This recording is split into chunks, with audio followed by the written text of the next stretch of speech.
आज हम बात करने वाले हैं वर्लपूल के इन्वर्टर एसी में E3 E6 का एरर क्यों आता है गाइस। तो इसमें सबसे पहले काफी देर तक तो यहाँ पे E3 लिखा आ रहा था। अब काफी देर चलने के बाद 5-7 मिनट चलने के बाद यहाँ पे E3 के साथ साथ अब E6 भी लिखा आने लगा है। तो ये हमारे पास वर्लपूल का इन्वर्टर एसी मॉडल है गाइज, आप देख सकते हो। और इसमें E3 E6 का एरर आ रहा है। तो ऐसी क्यों समस्या आती है गाइज, हमारी एसी में ऐसी समस्या क्यों आती है? तो इसके गाइज सिर्फ और सिर्फ 3 कारण है। हमारे एसी के या तो कोयल टेम्परेचर सेंसर खराब हो चुके हैं, या तो कोयल टेम्परेचर सेंसर के तारों को चूहों ने काट दिया हो। दूसरा कारण तो ये हो गया गाइस। तीसरा कारण हमारा पीसीबी बोर्ड खराब है, जिसकी वजह से हमारे कोयल टेम्परेचर सेंसर को सप्लाई नहीं मिल पा रही है और यहाँ पे हमें E3 E6 देखने को मिल रहा है। तो यहाँ पे मैं आपको बता दूं हमारा कोयल टेम्परेचर सेंसर कौन सा होता है। ये हमने एसी को खोल दिया है, आप आगे से देख सकते हो कुछ इस तरीके से इसका फ्रंट होता है।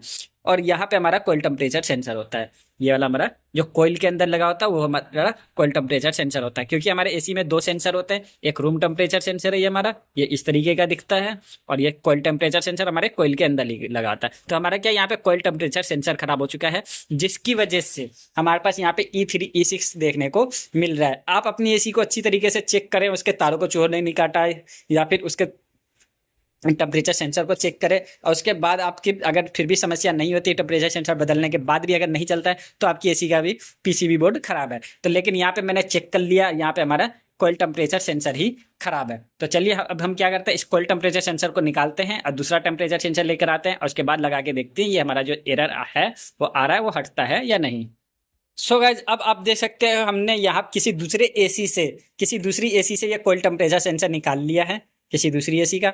और अब हम इसे लगा के चेक करते हैं कि क्या जो हमारे अभी यहाँ पे E3 E6 का एरर आ रहा था वो हटता है या नहीं। तो हमने यहाँ पे इसको लगा दिया और उसके बाद हम हमारा यहाँ पे कनेक्टर लगा होता है, इस कनेक्टर को हम यहाँ पर लगा लेते हैं।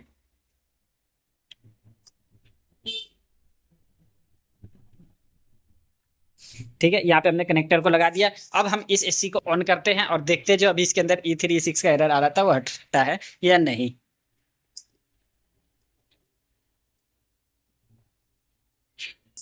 तो गाइस ये हमने स्विच वहां लगा दिया और ये हमारी एसी ऑन हो गई है।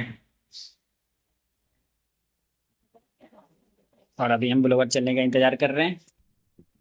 तो गाइस यहाँ पे हमारा ब्लोवर भी चल गया है।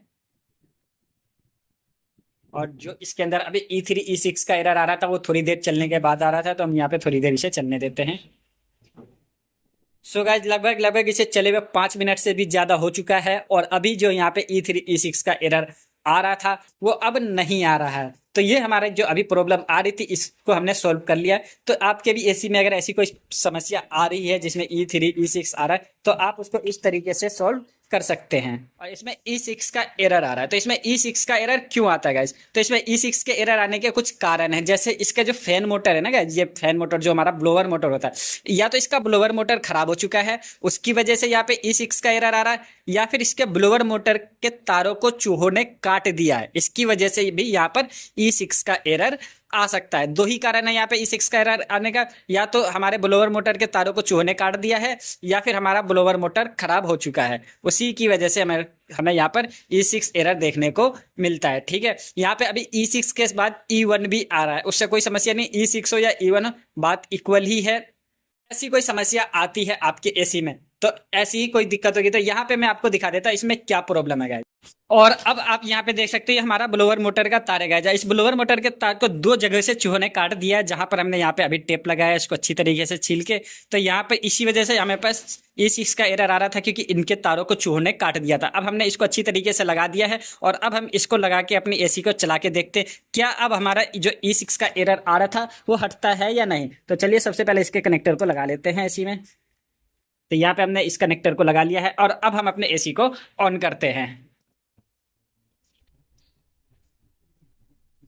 यहाँ हम अपना प्लग लगा लेते हैं।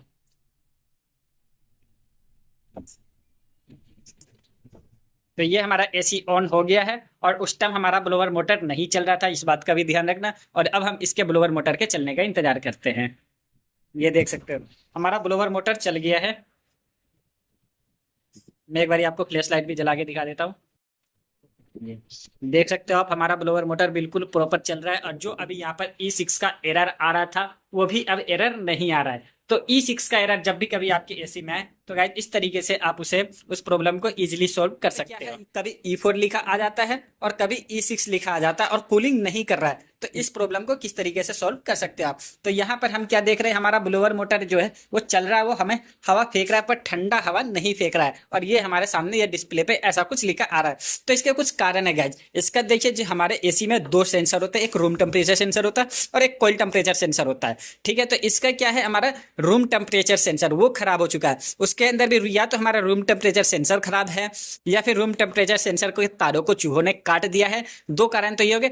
तीसरा कारण यह है कि या फिर हमारा पीसीबी बोर्ड खराब हो चुका है, इसकी वजह से भी हमारे पास यहाँ पे E4 E6 का एरर देखने को मिल सकता है। अब पीसीबी बोर्ड खराब कैसे हो सकता है, पीसीबी बोर्ड अगर हमारे रूम टेम्परेचर सेंसर को सप्लाई नहीं देगा तो भी हमारा यहाँ पे E4 E6 देखने को मिल सकता है। तो यहाँ पर क्या है, इस वाले एसी में हमें यहाँ पर मैंने तो आपको बता दिया कि आपके साथ क्या सिचुएशन हो सकता है, लेकिन मैंने यहाँ पर आपको इस एसी का बताया। इस एसी में हमारा रूम टेम्परेचर सेंसर खराब हो चुका है, जिसकी वजह से यहाँ पे हमें ये एरर देखने को मिल रहा है। तो चलिए क्या करते हैं, हम इस रूम टेम्परेचर सेंसर को बदलते हैं और नया लगा के देखते हैं, और फिर उसके बाद देखते हैं हम चलाकर हमारा ये जो E4 E6 का एरर आ रहा है ये हटता है या नहीं। तो चलिए सबसे पहले इसे बंद करते हैं और मार्केट से एक नया सेंसर लेकर आते हैं।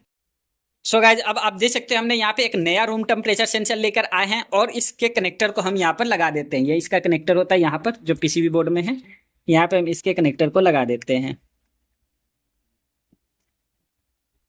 और अब इसे चलाकर चेक करते हैं ये जो हमारा एसी है, ये इस पे जो हमारा E4 E6 का एरर आ रहा था ये हटता है या नहीं। तो चलिए इसको चलाते हैं। मैं एक बार यहाँ पे कनेक्टर आपको दिखाता हूँ। ये वाला कनेक्टर हमारा लगाया हमने, ये ऊपर वाला, ठीक है, रेड वाला। तो चलिए अब इसे ऑन करते हैं।